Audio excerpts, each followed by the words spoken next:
500 million people do not have what they need on our planet. That's 1/4 of the population that are people with periods do not have what they need, and it affects their days. This is a journey of discovering about that and my early history that taught me to listen and to trust people's wisdom. And the result is so far over 3 million women and girls having what they need, and communities in 145 countries talking about and shattering the stigma about menstrual inequity. And that has been quite a journey. This is the Visible Voices podcast. I'm your host, Dr. Resa Lewis. In today's episode, I speak with Celeste Mergens. Celeste is the founder of Days for Girls International. She's the author of The Power of Days, a story of resilience, dignity, and the fight for women's equity. She and I met through Hillary Klotz Steinman. Hillary is a friend from childhood, and she actually was featured in episode 55, where we talked about one of her documentary films. She said to me, Resa, I think you should meet Celeste, and I think you would love the work she's doing. My daughter and I have volunteered for Days for Girls International. Days for Girls International is a worldwide organization that has reached an amazing number of women and girls. They provide education, health, and a period kit. This is a washable, reusable, long-lasting pad for girls to use during the time of their period. You're going to hear more about the kit, about the organization, and about breaking of this taboo of creating period equity. Let's get to the conversation where I've asked Celeste about the numbers. Do I really have these numbers right? Days for Girls, as an organization, there are 690 chapters, 119 enterprises in 31 countries, 256,000 refugees have been reached, a total of 145 countries, and more than 2.8 million individuals have been reached by Days for Girls kits. And drumroll, please, all those numbers have gone up a bit, and we're now over 3 million just in this short period of time from when you were able to pull up those numbers. It's growing constantly, and that is amazing even to me. Yeah. So you brought up poverty, and you have firsthand experience with poverty, and to the extent that it's relevant to your impetus for Days for Girls, what would you want to share with listeners? I think that one of the benefits that, if you're going to call it that, that I had out of the experience of growing in poverty was understanding what it feels like to be invisible, was understanding what it feels like to be underestimated, and honestly, to lose your days, because you're right, you have trouble concentrating in school. You don't have access to even things like pencils as easily. And these things affect how you feel in the classroom. And so as I learned that the girls were missing days because they didn't have what they needed, being exploited because they didn't have what they needed, it not only set a fire inside of me that was not going to be denied, but also I understood that we had obstacles to overcome that were above and beyond care products that would help them stay in class, education that would help them understand and shatter the stigma they felt, but also to understand that we needed to help them recognize how to be seen, how to be heard, that their voice matters, and to show them the evidence of how much they mattered, that all of that needed to be part of our conversation. And it's really, truly part of the arsenal of why it's been so effective, because we don't feel like someone is other than, less wise, or any other defining characteristics because of their circumstances. Rather, they are invited to be part of the solution. And that's the truth. We all matter, no matter where we're from or what our circumstances are. It now makes perfect sense to listeners why you're on the Visible Voices podcast, giving voice, visible, invisible. And, interestingly, people will say, Resa, why do you call it the Visible Voices? You can't see a voice. I'm like, I know you can't see a voice. But someone else pointed out that the only people that typically say that perhaps have never had the experience of being made invisible. And everybody in general that really gets it, and they're like, that makes sense to me, they've had the experience of being made invisible. You have danced around on my behalf without knowing this concept of human-centered design, health design thinking. Mm-hmm. I'm really hot on this topic, and I think it is the way to design devices, hospitals, workflow, medical programs, etc. And you really, really exemplify what you've built organizationally, but specifically the actual period product that I'd love you to describe to the audience in a human centered way. You keep the end user at the center of the design process and you bring them to the table, and they have helped you make better iterations from time number one to, I think what I read, up to 31 iterations now you are to the design it is today. Absolutely. And we call it that. We call it user led design. And in truth, the very beginning design was awful. And I could say that because I designed it. They were white because pads are white and they look like a pad because it was a pad. But I knew to ask, how is it working? How does it work for you? And from the beginning, they were very open about it. And it became very obvious that it needed to hide stains, that it needed to be able to dry quickly and wash with very little water. And that was a process of asking a lot of people, here's our challenge. What do you think we should do about it? Much akin to, have you seen Apollo 13 and that scene when they dump the products up, that they have all the items in the capsule and say, we have minutes to make this into a filter from a square filter or to a round hole or the other way around. We did that over and over. Here's the challenge. How can we make it as user friendly and easy to create as possible? And the result is 2 patents for that design. We did the same with our curriculum, more than 70 iterations for that. And not only talking to medical professionals and experts like yourself, but also them, what do you need to know? And teaching it to them, then watching them teach it, listening to the translation of what did you skip and what did they linger on, what did they add, what questions do they have. And what was interesting to me was how much the common thread of what was needed was happening. For instance, one of these was when they said, we need to know how we have a boy baby because our husbands leave us, or we get in trouble if it's all girl babies and it's our fault. And getting to change that narrative to actually, let me tell you how that happens. That was something needed all over the world. And we got to answer that, but also simplify it to the facts that are most easily understood and communicated. And that whole process is so fascinating and effective. If you and I were to participate in a workshop for Days for Girls, what would we learn? What materials would we use to actually sew the period product?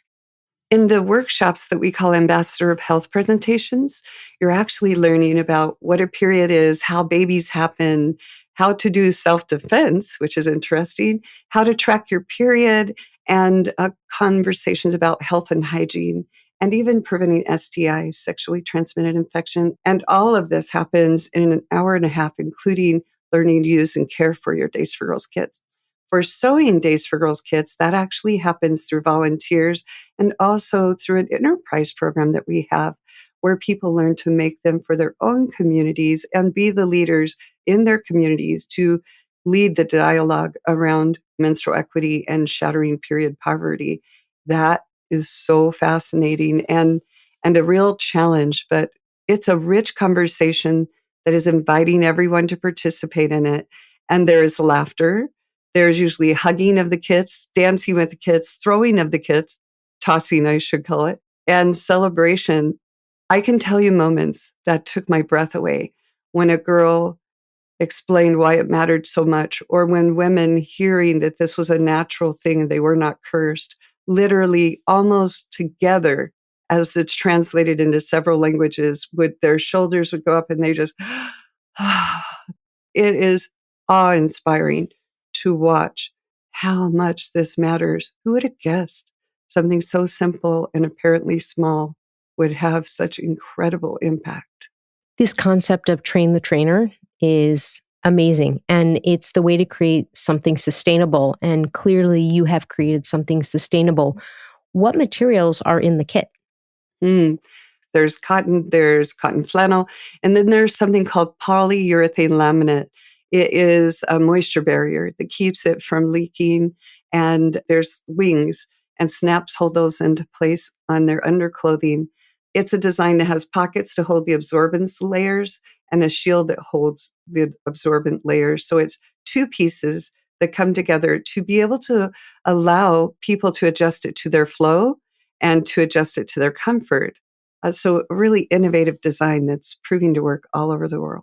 How often would a girl use this? How often is it washed? How long does it take to dry? These are lasting, we say, like I said, 2 to 3 years. The girls actually change them as frequently as their personal flow needs, right? They generally have one for day and one for night. So one can be drying while the other one's being used.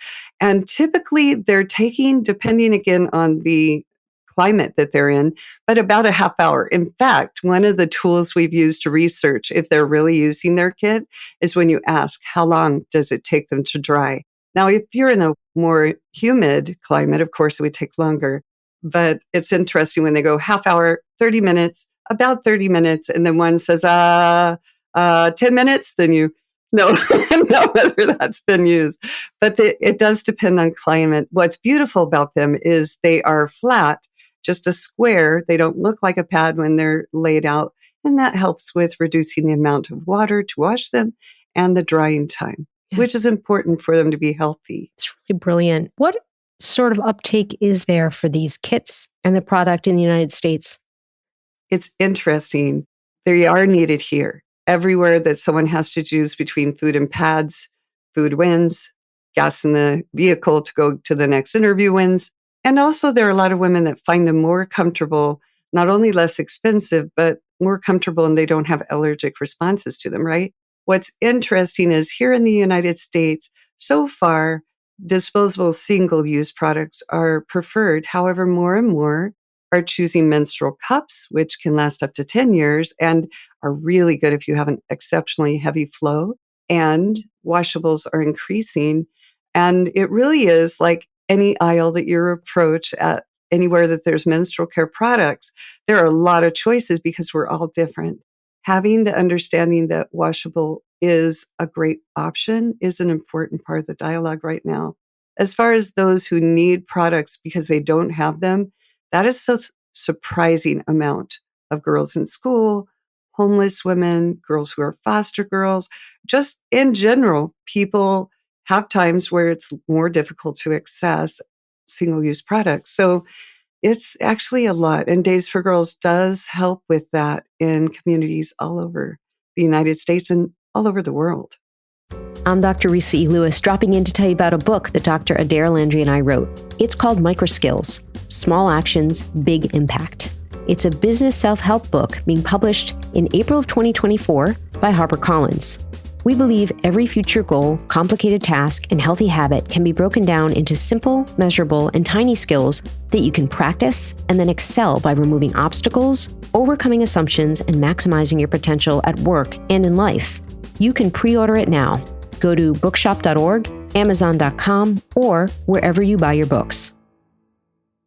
Once you learn about a product such as this in Days for Girls, it makes so much sense. You know, what you just shared speaks about the environmental sensitivity and the sustainability of the product. It just makes so much sense. And I also like that the book, your story, Days for Girls, makes us question all the things we're used to, like pads and tampons are white. Why are they white? You know, why are they white? And I think people that aren't paying attention in the grocery aisles or in the drugstore aisles, maybe they haven't really paid attention to the cost of these products as compared to products that serve biological men. Right? It's really intriguing to watch the dialogue expand and make sure everyone has what they need. And to recognize sustainability does matter. It's not just about the wallet. And the truth is, we need a lot of that kind of conversation, not just in menstrual care, all across our planet. We need to look at things in new ways. And that's one of the things I love about this book. It's an invitation to recognize there are a lot of hard things to change in this world. This menstrual equity isn't one of them. We can solve this now. And it's proof that we can solve a whole lot more that appear impossible. We can through the power of coming together, through the power of we. We can. What role do men play? And I know men play a very important role in this, both educationally in terms of the building of your business. And, you speak in the book a lot about your husband and about your children. For people, listeners that are like, well, this isn't for me. This is one of Resa's topics, one of our episodes that has nothing to do with me. It does. We want everybody. We want everybody at the table. So where do men play a role? Oh, it's huge. And you cannot shatter stigma with half of the population deciding. It really needs to be all of us. And as we were talking about earlier, it isn't half the population affected by this. None of us got here without periods. Even test tube babies came as part of a human cycle, right? And so truthfully, it is about all of us. And until all of us can normalize the dialogue about this, it won't completely go into something that is normalized. We get to do that together. And that's a challenge that we all share. And it is our whole family that is strengthened. If one of us has a liability, we all have a liability. And that's not only in the traditional family unit, that's in mankind as a whole, humanity and our world as a whole. It matters that we all step up to the table on this one. You talk a lot about your aha moment. You woke up in the middle of the night, you had this aha moment. What are the girls doing for periods? What I'm curious about is other aha moments that you have had, because I have aha moments. My aha moments definitely are wake up in the middle of the night with clarity about how I should approach something, do something. They happen sometimes meditation or on the yoga mat, taking a walk. And feel free to share when you have your aha moments and other aha moments besides the founding of Days for Girls. There really have been a lot that are as I'm waking up. We share that in common where you're like, oh, this clarity that comes to mind, right? And even in aspects of writing the book, there were aha moments. And I had a lot of trouble putting myself into the book, for instance. I was like, no, don't want that. And it became clear that that was an important part of the story. But for me, over and over, really giving yourself the time to ask questions is a big deal. And I think it's easy to assume we should know everything if we're being good or strong or smart.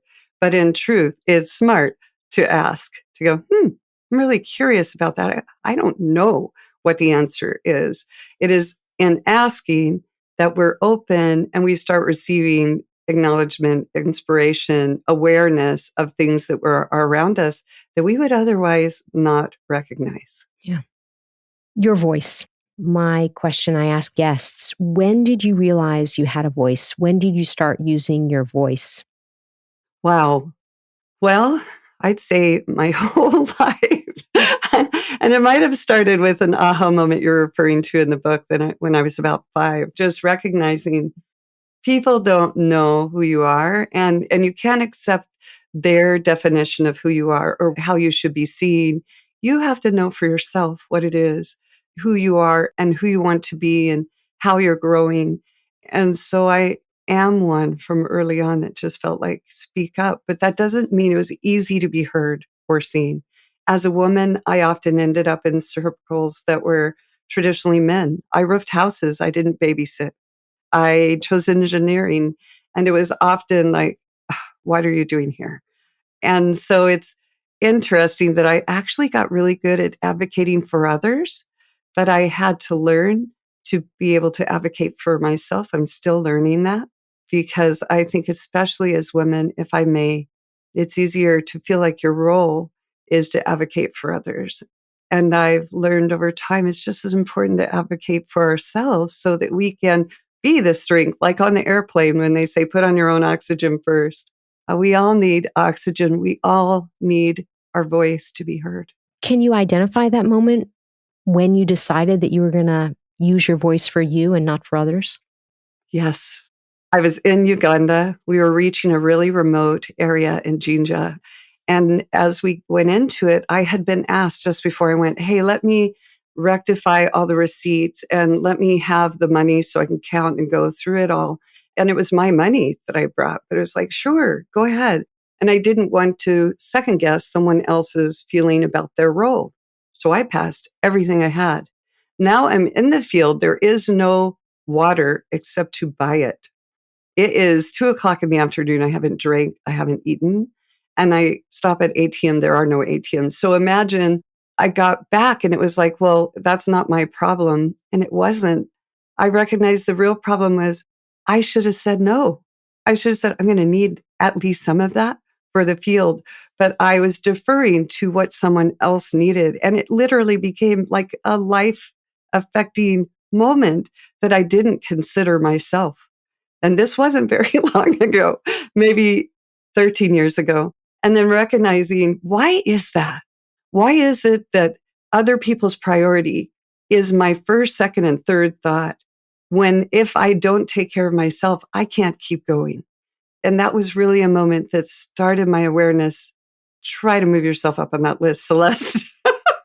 What about being a founder and, the success of this organization has made you realize that you need to break your childhood trauma, your patterns that weren't serving you?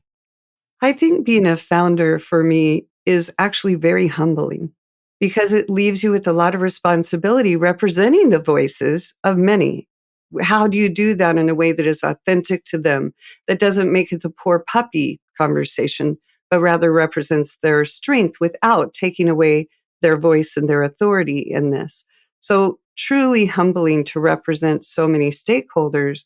And for me, it also has been a challenge to recognize that you have to be, when I was until recently serving as global CEO, aware of all the stakeholders and the responsibilities and the budgets. And honestly, one of the most challenging pieces was as we brought on more and more very gifted individuals who were holding components of the organization. And my favorite pieces were now going to others. Slowly, it became, where are you standing, Celeste? Where are you leaning into your greatest strengths? And that was one of the trickiest parts because now, how do you give people their full autonomy and gifts and not take back or micromanage while also making sure the authentic voice and leadership and strength that you have is represented? And that is a place that was incredibly challenging for me because I tend to want to elevate the other, to recognize with gratitude. And it was very difficult to, and I cannot say that I mastered it, to say, actually, that's my strength. Let me hold that one because it is my innate desire to help others show up and shine. That's been a real challenge for me, and one that recognizing our voice does matter in the conversation, even when we're trying to elevate diversity and others' strengths and others' place, to remember that our voice also matters in the mix is a unique challenge, I think, for founders. What keeps you up at night? Well, a lot of things. I like imagining what's possible. So for me, it's not the awful things usually because I shift it to curiosity. For me, if I hear something really challenging, I shift it to, okay, how do we fix that? Who would need to come together? What sequence of events might counter engineer, reverse engineer what set this up? And so I look back and forward and try to seam together the solution from these two places.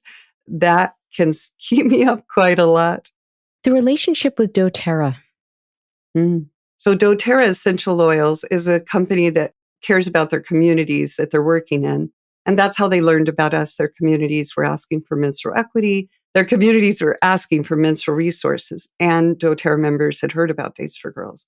So imagine this was way back in, I want to say 2014, when they came on board to support Days for Girls. And there were no corporations that I know of saying, let's solve this. They cared more about the needs of those they served with than they did how they looked, being highly visible in dealing with offering menstrual solutions. I was so impressed by that. Now, thankfully, today we have others as well, Starbucks, Goldman Sachs, a lot of incredible companies coming together and asking how they can help, how they can lend their voice, resources, and strength. And doTERRA was one of the first in the world to see that need and show up for that need. And I will never forget that.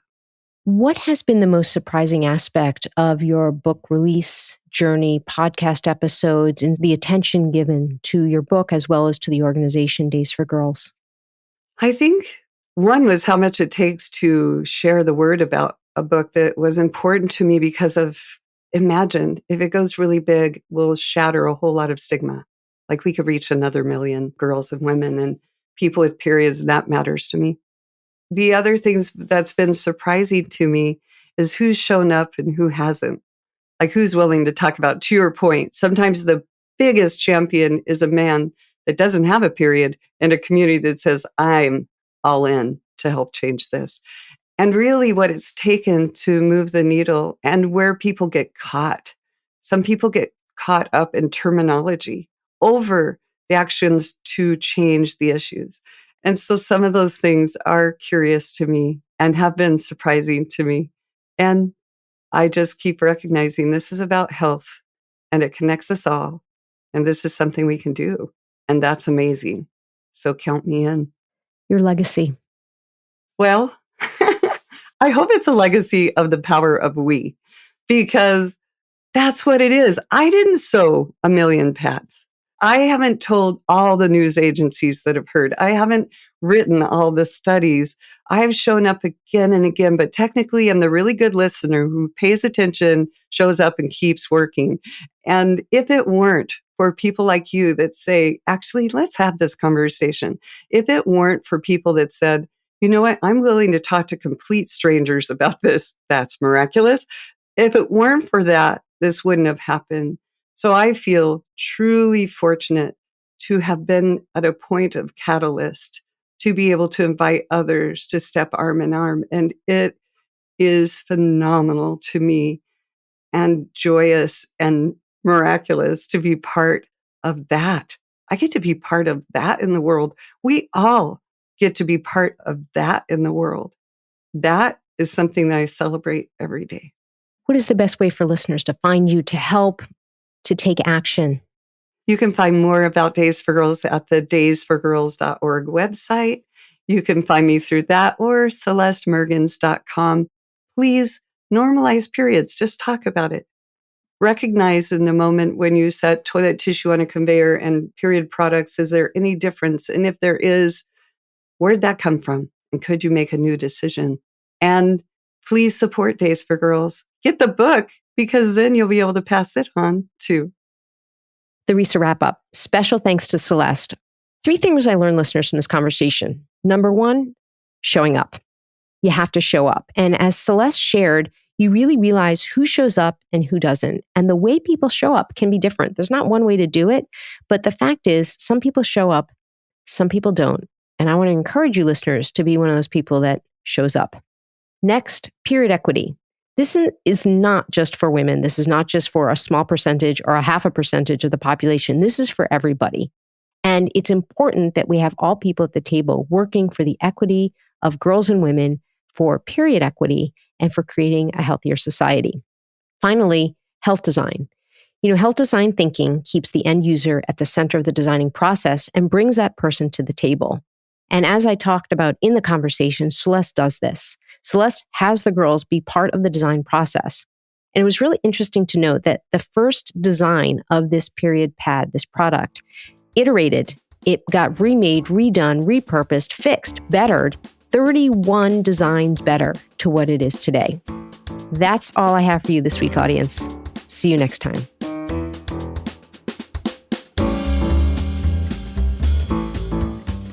The Visible Voices podcast amplifies voices both known and unknown, discussing topics of healthcare, equity, and current trends. We are a production of the People's Media Network. Our team includes Dr. Giuliano DePortu and me, Dr. Resa E. Lewis. Please find me on social media at Resa E. Lewis and through the website, thevisiblevoicespodcast.com. If you like the podcast, please rate and review us. Share the podcast with a friend today. Thank you so much for listening, and as always, to be continued.